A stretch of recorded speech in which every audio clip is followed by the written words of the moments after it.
અમરેલીમાં ટ્રકમાં ભભૂકી આગ, ફાયર ટીમને તાત્કાલિક કામગીરીથી મોટું નુકસાન ટળ્યું. અમરેલી શહેરમાં કુંકાવાવ જકાત નાકા પાસે આજે સાંજે એક ટ્રકમાં અચાનક આગ લાગવાની ઘટના સામે આવી છે.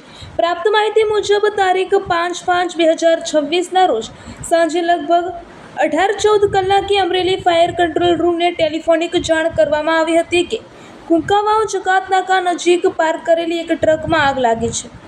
જાણ થતાં જ અમરેલી ફાયર એન્ડ ઇમરજન્સી સર્વિસની ટીમ ફાયર ઓફિસર એચ.સી. ગઢવીની આગેવાની હેઠળ તાત્કાલિક ઘટના સ્થળે પહોંચી ગઈ હતી. ફાયર ટીમે ઝડપી કાર્યવાહી કરી પોતાની સૂઝબૂઝ અને કુશળતાથી આગને કાબૂમાં લીધી હતી, જેના કારણે મોટું નુકસાન થતું અટકાવાયું હતું. આ કામગીરી દરમિયાન ફાયર સ્ટાફમાં ભગવતસિંહ ગોહિલે અને કૃષ્ણભાઈ ઓળખિયાએ મહત્વપૂર્ણ ભૂમિકા ભજવી હતી. આ ઘટના અંગે વધુ તપાસ હાથ ધરવામાં આવી રહી છે. રિપોર્ટર રાઠોડ મહેન્દ્રભાઈ.